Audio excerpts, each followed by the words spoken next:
Hello friends, welcome to my TET class. Friends, आज हम देखेंगे संस्कृत और संस्कृत में देखने वाले हैं संधि।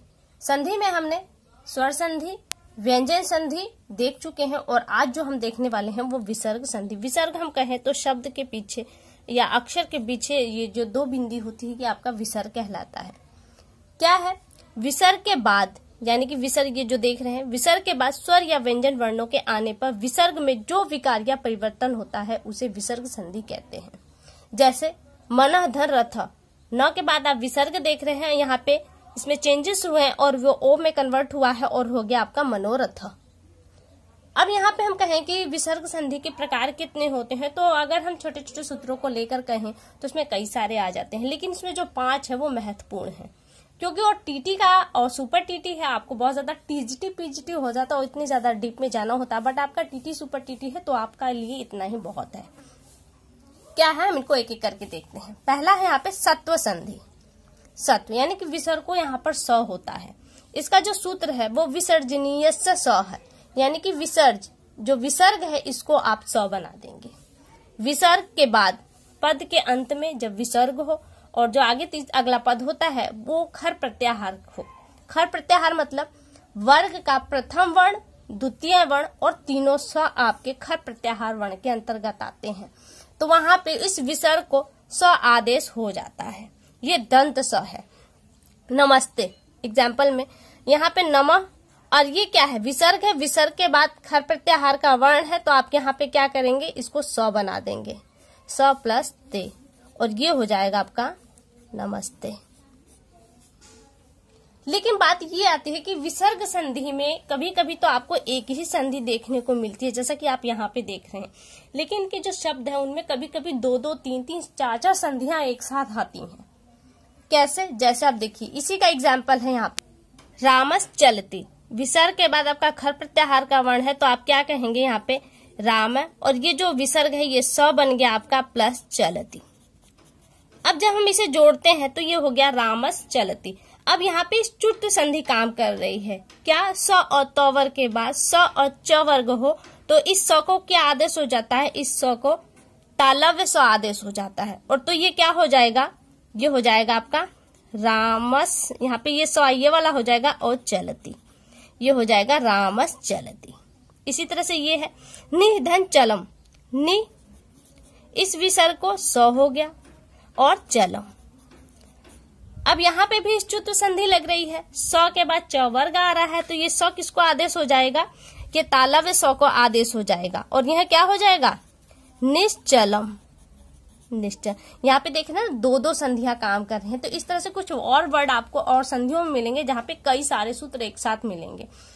यहाँ पे कोई सूत्र नहीं, सिर्फ विसर्ग संधि बनी है आपकी, यहाँ पे इष्टुत्व संधि लगी। अब यहाँ पे देखिए इष्टुत्व संधि लगी, क्यों, क्योंकि स और त वर्ग के बाद आपका मूर्धन्य स और ट वर्ग आना चाहिए, यही शर्त है। तो यहाँ पे देखिए हम जब इस स को, क्योंकि क्या है कह रहा है विसर्ग के बाद आपका खर प्रत्याहार का वर्ण है, तो इस विसर्ग को स आदेश हो जाएगा, स हो गया। अब ये स इष्टुत्व संधि से, इष्टुत्व संधि से ये स किसको आदेश हो जाएगा, षटकोण स को आदेश हो जाएगा, और यहाँ पे शब्द क्या बनेगा, रामस टीकते, ये हो गया। तो मतलब विसर्ग संधि में सिर्फ आपको ये देना, कहीं ना कहीं आपको विसर्ग दिखाई देगा, और साथ में इन शब्दों को जोड़ने के वक्त आपको कई सारी संधियां एक साथ प्रयोग में करनी पड़ सकती हैं।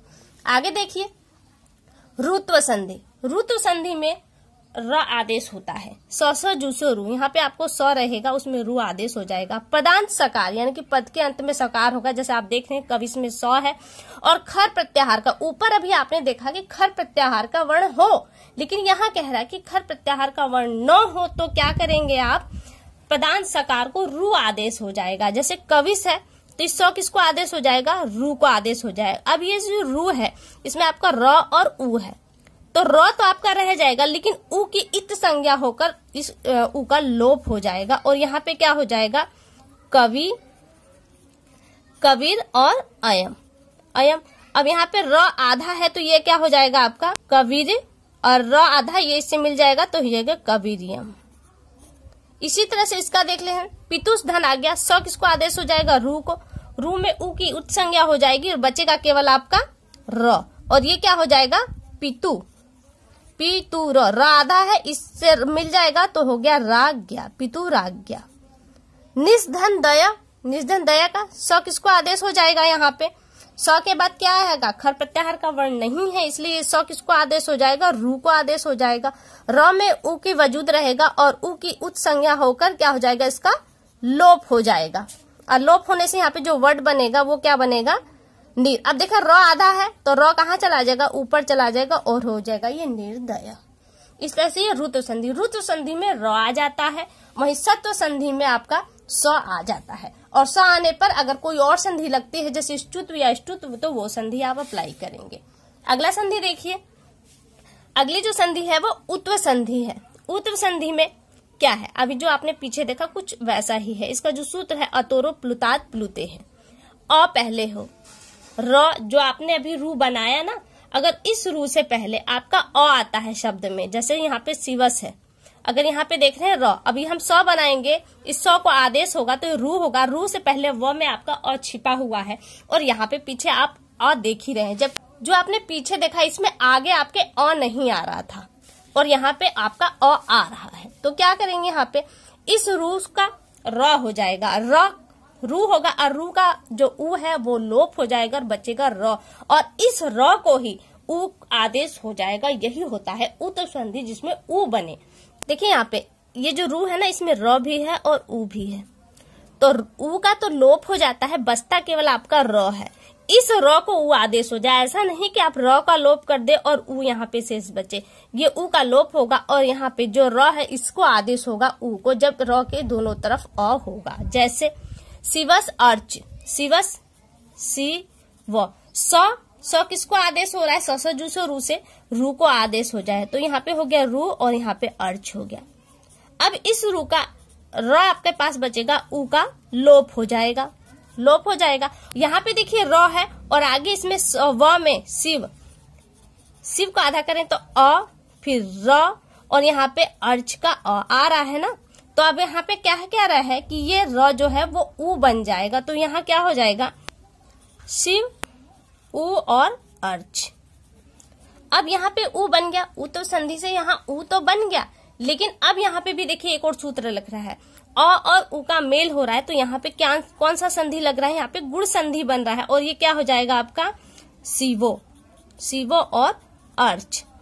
अब शिवो अर्च के बाद यहाँ पे फिर संधि, आप देखिए उ तो संधि आपकी यहीं पर लग गई, अब शिवो अर्च में आपका फिर एक और संधि लग रही है, कौन सी, एंग पदांतति, एंग पदांतादति, एंग पदांतति संधि लग रही है और यहाँ जो शब्द बनने वाला है वो बनेगा शिवो अर्च, ये आपका बन गया शब्द।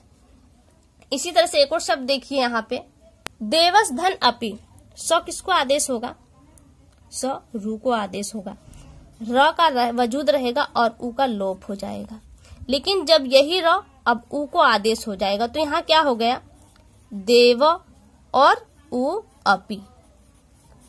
अब अ, यहाँ पे देव का अ और ये उ का मेल हो रहा है, तो यहाँ पे कौन सी संधि बन रही है, गुण संधि, और ये उ किसको आदेश हो जाएगा, ओ को, तो ये हो जाएगा आपका देवो धन अपि, अपि वो ओ। अब देखिए यहाँ पे एंग पदांतादति सूत्र फिर यूज होगा, एंग पदांतादति, और यहाँ पे क्या होगा, पूर्व रूप हो जाएगा किसका, अ को, तो यहाँ हो जाएगा देवो अपि, ये शब्द बन गया।